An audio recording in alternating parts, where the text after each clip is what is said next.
He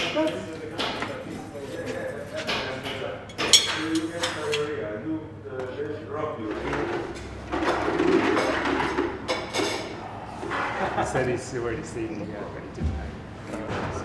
On the weekend. Yeah, we came here on Saturday.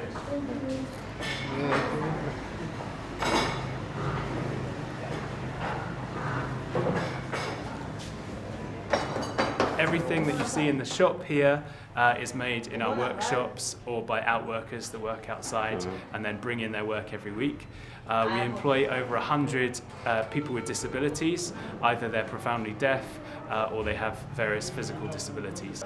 So the idea of the project is to give employment and training to people with disabilities in the area. Unfortunately, if you're disabled in Tanzania, it's often very, very difficult to find a job, and often families don't bother to educate their disabled children because it's expensive to send their children to school, and they see that if their child is disabled, then they think that's going to be a waste of money. And we're here to say that that's not true, so that's really the idea of the project, to show people as they come in that everything here is made by people with disabilities. Come and look at all our products and our services that we provide in our guest house and our cafe, and come and see that actually people with disabilities are worth investing into. Okay, so here we are in the main workshop. So this is our office. Okay, we have our cashier, Soretti, here, and Josephine, who's on the computer. This is Ali. Ali is our kitchen leader. So. In this environment, they all can communicate very easily, I understand, but if he goes outside shopping, how he manages there? Well, interestingly, since Neema Crafts was started, people are starting to learn more sign language. In fact, 10 years ago, if you were disabled or deaf and you went into a shop, often people would chase you out because they thought there's no way that you're going to have any money, so you're just going to usumbu for me, you're going to disturb me, so get out. And actually, the lady that set up Neema Crafts, she actually saw this happen, someone being chased out of the shop at the end of a stick. But now people are actually starting to learn sign language and interested in welcoming people with disabilities into their shops. So it's starting to have an effect in the local area.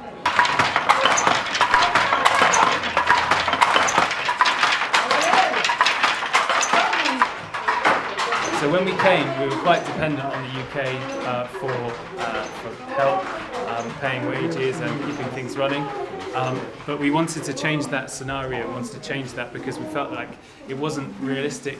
We weren't actually giving people real training if they were being paid for not actually being a successful business. So we made sure that we focused on running the business well, and now fortunately the whole of Neema Crafts is self-sustaining, self-financing through what we sell in the shop and what we produce in the cafe and the guest house as well.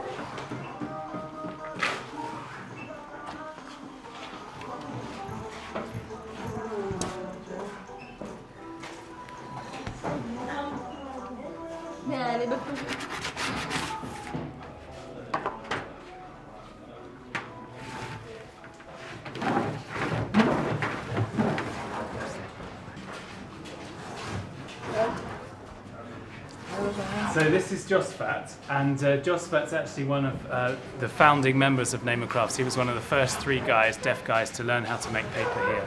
Now Josfat was born profoundly deaf and also with curvature of the spine, and he was raised by his extended family, who made it very clear that they didn't really want him around. But he managed to get through primary education. So when Josfat heard about Neema Crafts and what Susie Hart was going to do to set up this project, he leapt at the opportunity. He was really pleased to learn a new skill. So Josfat learned how to make paper and soon became the best paper maker out of the 3 guys. And as Neema grew, everyone knew Josfat as the best paper maker. Now Josfat's sign name had always been this, which means hunchback, which isn't a very nice sign name to have because it's pointing at his disability. But as Susie describes, one day she was looking for Josfat in the then slightly bigger workshop, and she said, which means where's Josfat?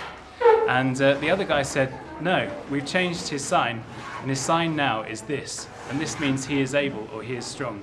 because they'd seen that he was the best paper maker out of everyone. And in fact, he leads this department now and teaches everyone else how to make paper. So that really encapsulates what Neema Crafts is all about. It's about giving people opportunities, and actually it can even change people's identities from pointing at their disability to their ability. So Josvat is a very, very good story of the success of Neema Crafts, and it's through people like Josvat that Neema Crafts has been able to grow. So.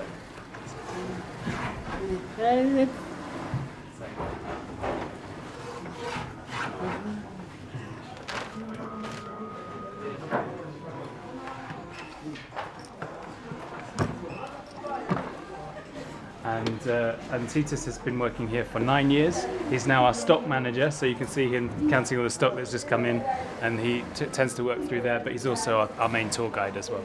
So he knows much more about Neema Crafts than I do, because he's been here much longer. So yeah, I'll hand you over to him. Thank you. Okay, welcome.